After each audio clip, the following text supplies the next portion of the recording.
নির্বাচনের আবহে নির্বাচনী ইস্তেহার প্রকাশ করল তৃণমূল কংগ্রেস। শুক্রবার বিকেলে কালীঘাটে ইস্তেহার প্রকাশ করেন দলীয় নেত্রী মমতা বন্দ্যোপাধ্যায় এবং অভিষেক বন্দ্যোপাধ্যায়, যার নাম দেওয়া হয়েছে প্রতিজ্ঞা। বেকার ভাতা থেকে শুরু করে 10 লক্ষ কর্মসংস্থান এবং দুয়ারে চিকিৎসা, এক গুচ্ছ প্রতিশ্রুতি তৃণমূল সুপ্রিমোর। বঙ্গে ভোটের উত্তাপের মধ্যে প্রকাশিত হলো তৃণমূলের নির্বাচনী সংকল্পপত্র। এদিন ইস্তেহার প্রকাশের সময় মমতা বন্দ্যোপাধ্যায়ের কণ্ঠে শোনা গেল আগামীর বাংলার এক উন্নত রূপরেখা। ইস্তেহারে 10টি প্রতিজ্ঞার উল্লেখ করেছেন তৃণমূল নেত্রী মমতা বন্দ্যোপাধ্যায়।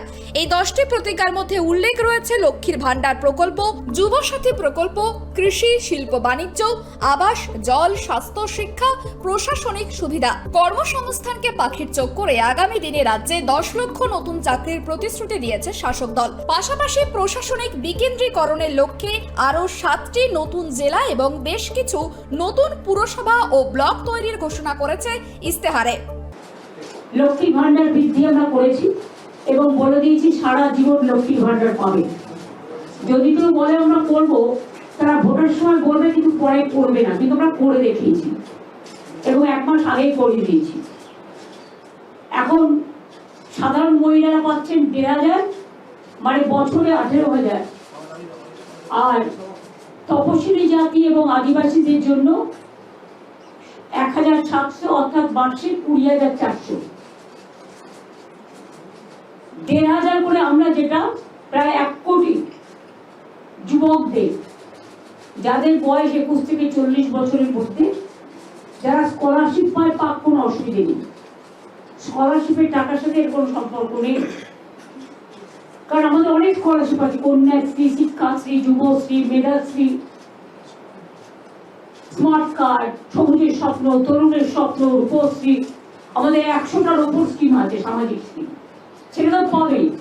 আর প্রশাসনিক সুবিধার জন্য আমরা যদিও অনেকগুলো নতুন জেলা করেছি, প্রায় 7টা, আগামী দিনও আমরা 7 থেকে 10টা নতুন জেলা করব।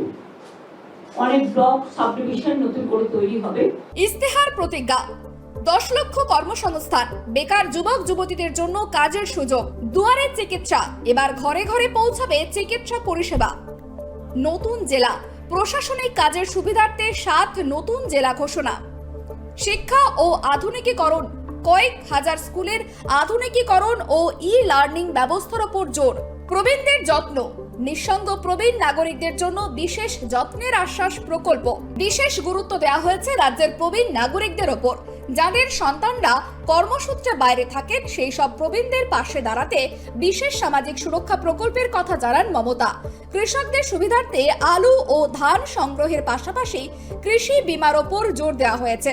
মমতা বন্দ্যোপাধ্যায় স্পষ্ট জানান, বিজেপি সরকার অফিসারদের বদলি করে কাজ আটকালেও দুয়ারে সরকার এবং আমার পাড়া আমার সমাধানের কাজ থামবে না। সুস্বাস্থ্যের অধিকার বাংলার সবার। এরপর প্রবীণদের জন্য আমরা একটা করে প্রবীণদের যত্ন এবং তাদের পাশে, অনেক সময় ছেলেমেয়েরা বাইরে চলে যায়, তারা একেলা হয়ে যায়, তাদের দেখার, যত্ন নেওয়ার কেউ থাকে না, তাই প্রবীণদের পাশে যত্নের আশ্বাসে, এটাও আমাদের অঙ্গীকার। মোট 6টি ভাষায় ইস্তেহার প্রকাশ করা হয়েছে। রাজনৈতিক মহলের মতে প্রতিজ্ঞার মাধ্যমে একদিকে যেমন যুব সমাজ ও প্রবীণদের মন জয়ের চেষ্টা করল তৃণমূল, তেমনি উন্নয়নের খতিয়ান তুলে ধরে কেন্দ্রের বঞ্চনার বিরুদ্ধে কড়া বার্তাও দিলেন মমতা বন্দ্যোপাধ্যায়। ক্যামেরায় বরুণ ভান্ডারীর সঙ্গে দেবযানী সরকারের রিপোর্ট, কেটিভি বাংলা, কলকাতা।